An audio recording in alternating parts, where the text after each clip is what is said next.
This is Navajo land, 25,000 miles of seemingly endless geological art, encompassing parts of Utah, Colorado, New Mexico, and Arizona. It's a nation within a nation steeped in beauty and tradition. Many of the hogans that still dot the reservation at one time were the primary form of housing.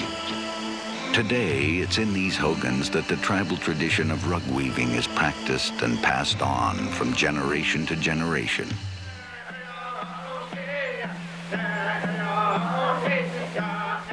If you're writing a paper on the Navajo tradition of rug weaving, you're probably writing for one of the social sciences. The social sciences include subjects such as history, sociology, political science, psychology, and anthropology.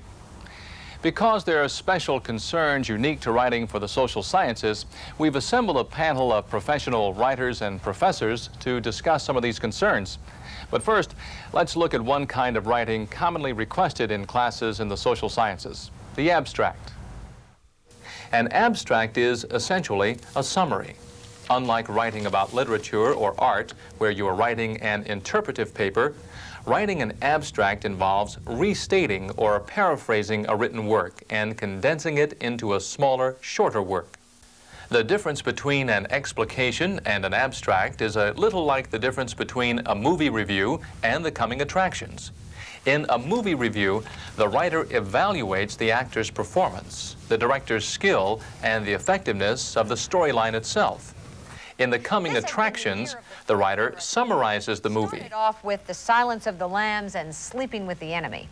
The audience is told very briefly what the movie is about and then shown the highlights. In your seat. If you like murder mysteries, you know the kinds of plots where you have to really pay attention to the details, then there's a new film out that might appeal to you. It's called Defenseless. Stars Barbara Hershey and Sam Shepard. We have a woman who's 5'4.5", beating up a man who's 6'2" and weighs a ton. Your Honor. Causing him to what? Flee her superior strength? Take refuge? Like the coming attractions, an abstract identifies the salient points of a written work and reduces it to a short capsule version of the original. In writing an abstract, your goal is to convey as accurately as possible the message and highlights of the original text in far fewer words. It is a skeletal outline of the facts. The length of an abstract and the amount of detail, or lack of it, are determined by the length of your assignment.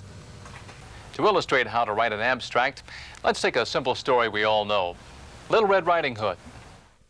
Your first step in writing an abstract is to list the main points of the story or the research paper. In the case of Little Red Riding Hood, you can boil the entire story down to the following details. Red Riding Hood is given a basket of food to take to her grandmother. On her way, Red Riding Hood meets the wolf. The wolf learns where grandmother lives and rushes to her house. The wolf devours the grandmother. The wolf dresses up in grandmother's clothes. Red Riding Hood arrives and falls for the wolf's ruse. The wolf attacks Red Riding Hood. Red Riding Hood's screams alert the woodcutter, who saves her and rescues grandmother. Obviously, much of the flavor and detail of the original story have been cut in order to list the main points. For instance, we didn't recount the entire scene in which Little Red Riding Hood exclaims, "Oh, Grandma, what big eyes you have." Instead, we merely said, she falls for his ruse. But that is all the information you need to include at this point. The second step in writing an abstract is to check the original work to be sure all your facts are straight. Does the wolf devour the grandmother or lock her in the closet? Make no unfounded statements. For example, you wouldn't say, Red Riding Hood overcomes the big bad wolf, because she did not overcome the wolf herself. It was the woodcutter who rescued the girl. Check your facts. You also need to be sure you haven't drawn any conclusions which weren't in the original text, which is another concern. If we said Little Red Riding Hood is saved and is returned home safe and sound, we would be adding our own conclusion to the story. The original story ends at Grandma's house. We do not know whether Little Red Riding Hood made it home safely or not. Bear in mind that the purpose in writing an abstract is to report the information contained in the original work as objectively as possible. Your last step in writing the abstract is to convert your list of main points into full sentences, which flow from one to the other. Avoid writing short, choppy sentences.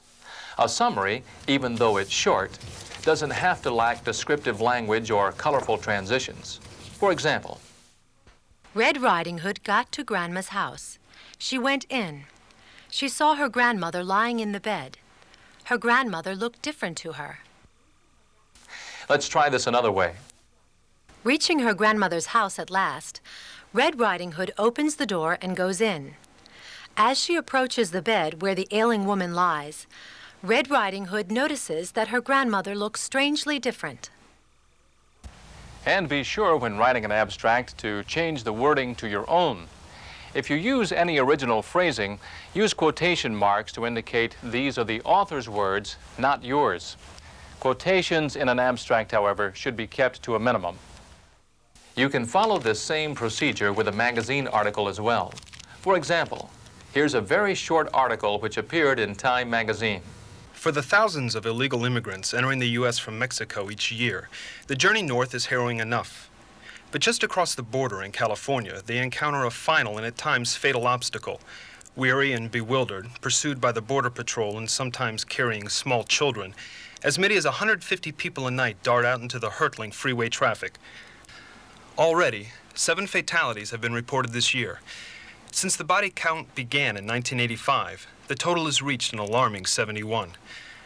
To reduce the carnage, crews are trimming back shrubbery along the freeway. A sign has been installed alerting motorists to watch for pedestrians, and a $180,000 freeway lighting system will be installed later this year. First, you must ask yourself, what is the main point of the article? Well, the point here is that California is trying to reduce the deaths of illegal immigrants who try to walk across interstate highways at night. What other information in the article is important? Well, the number of people who have died, 71. Also, some of the attempts to solve the problem, trimming shrubbery, posting a sign, and installing lights. Now you've listed the highlights of the article. You can incorporate all this information into 2 well-phrased sentences. Since 1985, 71 illegal immigrants have been killed trying to cross California's freeways. In an attempt to curb this problem, the state has begun pruning shrubbery along the road, erecting warning signs for motorists, and installing lights. That's all there is to it. Always remember to pull out the main points of the piece you're abstracting, and then prioritize them. This will help you keep the original meaning of the work you're condensing. Now that we've covered the essential elements of the abstract, let's go to our panel of experts. What concerns are unique for writing for the social sciences? I think one of the possible pitfalls of writing in the social sciences is the sort of dichotomy of having to write about people, but very often being called to do so in a scientific way, so that you're asked to evaluate people's feelings or emotions or experiences, but sometimes asked to do so in a rather quantitative and detached manner. I tell my students when they're writing that I don't look so much for style, for correctness, as I look for content. I like to see, for example, in the teaching of history, a sort of a cause and effect so that the student in the social sciences can relate what has happened in the past to today. Sometimes when students come into classes, they have been taught history, for example, or other social sciences in a fact kind of way, and I find they're turned off to the subject by that. So I try to relate what is happening today to what has happened in the past, so that when they're writing for me, I'm really looking for content more so than I'm looking for mechanics. I want the paper to be correct, but I try to look at what they're saying and whether they're getting the relationships that I'm trying to put across. I think that writing these papers is similar to, say, in a sense, where I've had more experience with is, for my own self, had more experience with, is that writing for publications. Is that the number one rule, if you're writing, say, a novel, the first thing is just to get it down. And I think with your students, it's the same thing, to have all these thoughts and facts and materials you're learning, just get it down on the paper. Yeah. And then you can go back and edit it for style and for structure and move your paragraphs around if you have a word processor or a computer, or if even if you're a typewriter, you use the pasting.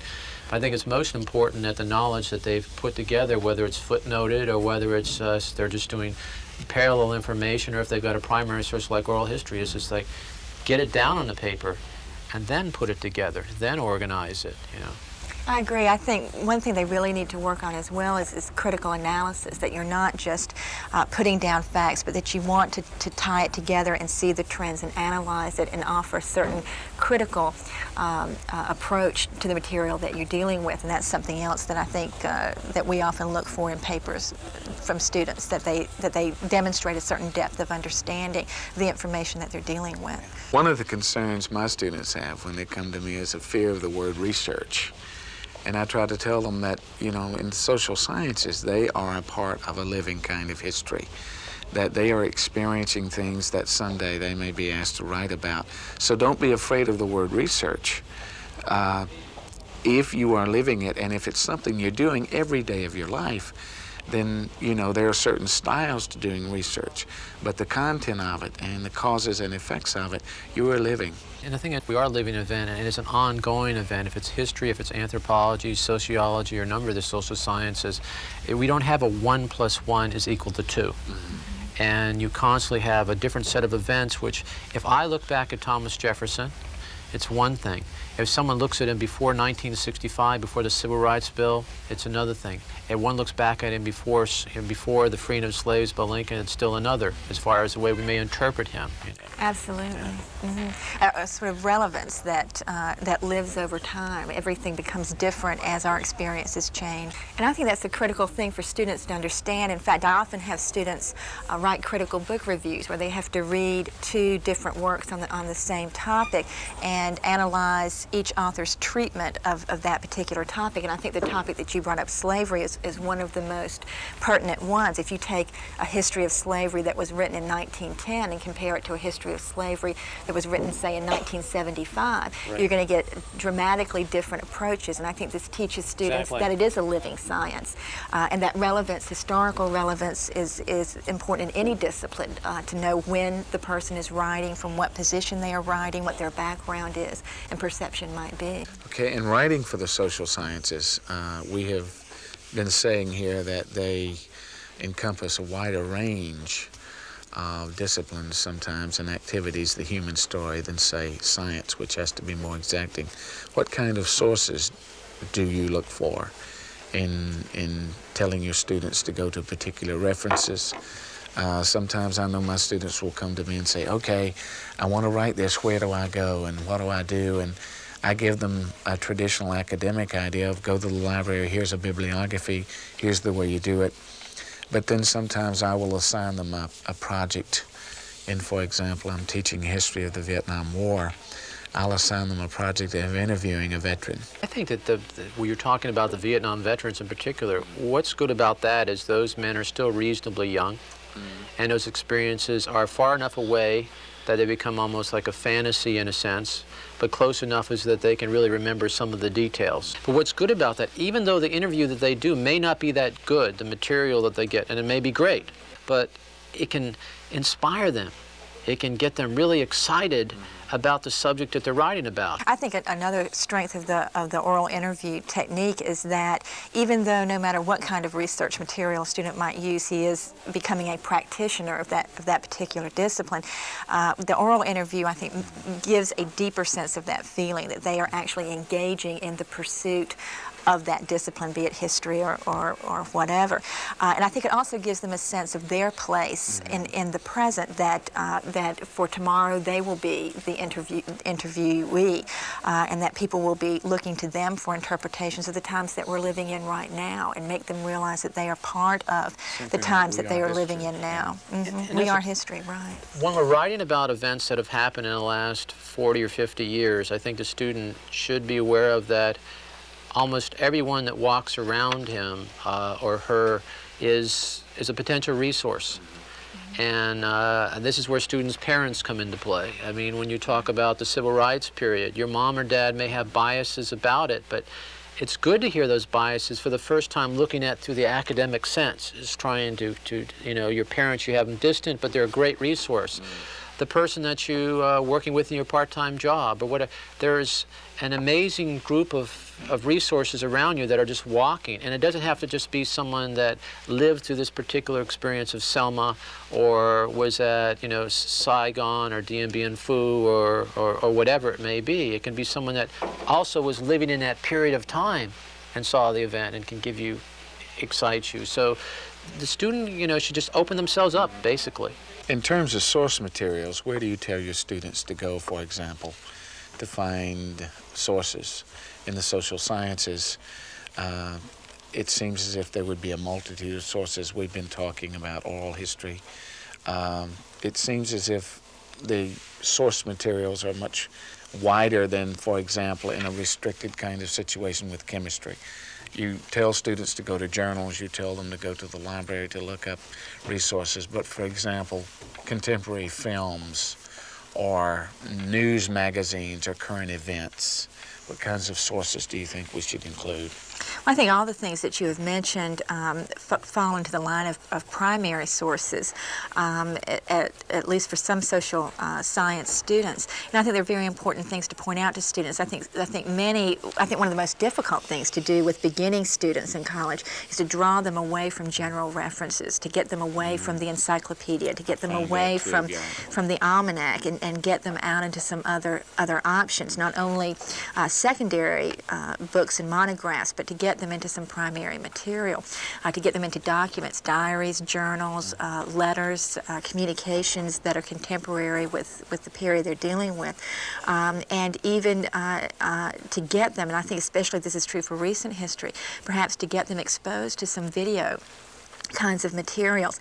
And this is a very controversial issue among some college professors, the extent to which you want students exposed to videotape and films. I was going to say, by video, what do you mean exactly? For example, if you were looking historically again, a series like Eyes on the Prize, which is a video material, which is a video experience for them, but it's also very much a primary experience in the sense that much of that documentary is oral history and primary videotape from the times, so that they get a visual picture of what is going on. Civil War, you know. But I'm also exactly, which is also primary material. If you're looking at, say, recent history or recent sociology or recent psychology, filmmakers deal with history and with reality, and sometimes are more concerned with reality than fantasy. If you're looking at a history of Vietnam, for example, you have Coming Home with John Voight and Jane Fonda, and then you have Platoon. You can just see the progression of the war and the way attitudes in the United States changed. So I think, you know, modern film can be very instructive. It's just one of the methods that you could use. Video. Well, and I think film, as you're using, and as Eric pointed to just a moment ago, is another example of primary source material. That these are films made in a certain point in time that reflect a certain perception of a certain period of time. Well, it's like the controversy with Driving Miss Daisy. Yes. And whether that harks back to an older time, and the relationship between Miss Daisy and her chauffeur, and whether or not that was an image, whether or not white people would be comfortable with that image of a black man, as opposed to possibly one out of the 60s. So film is a good source. What other primary and secondary sources are you telling your students to use? I think one very close to what we've just been talking about in terms of film is the novel, or the historical novel. And I've used novels, for example, Uncle Tom's Cabin in an early American survey course, not so much because it's a great literary masterpiece. If I was teaching an American literature course, I may well not make that selection. But in terms of its historical relevance, it had a tremendous impact on the time during which it was published. What concerns are unique to writing for the social sciences? What have you encountered in your classes? What do you see as unique concerns? One of mine, just to sort of get off on this point, one of my concerns is that when students come in, I try to tell them that I'm looking for content more than I'm looking for grammar and for punctuation and correctness. And yet I do want that to be included in the paper because I want them to be able to convey to me in a logical way and develop logically what they're talking about. But I basically am looking for the content, historically or philosophically, of the paper. Do you have any unique concerns that you address or you see in writing for social sciences that students would be concerned with? The uniqueness of the social sciences or social studies is it deals with people.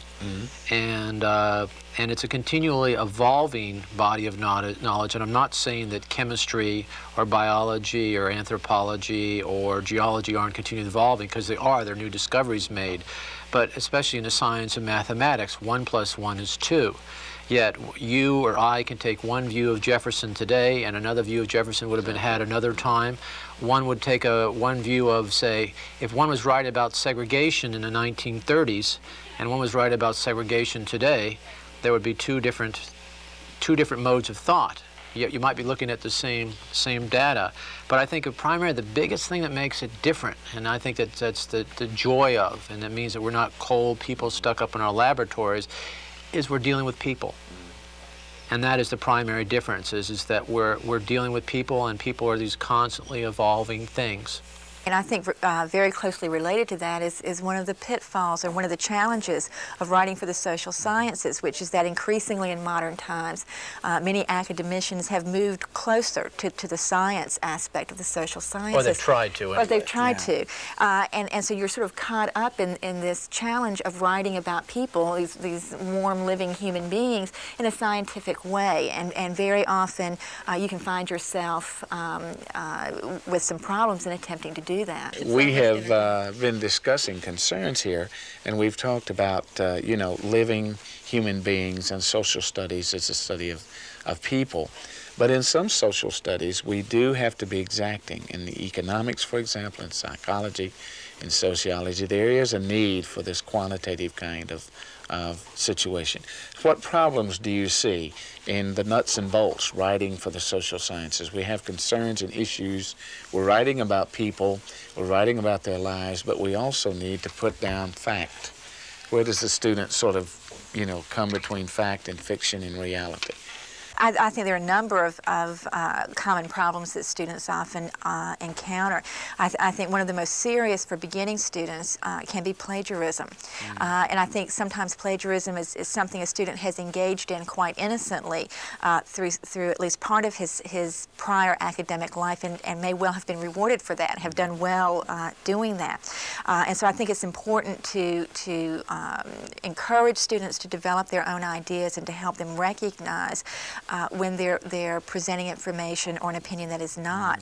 And this goes into... That is not theirs. Right. That is not theirs, right. Documented footnote there. Right, and I think that's what we're moving toward, which is one of the most, unexciting parts of the mechanics, perhaps, of social science writing, which is documentation and notation. Copyright.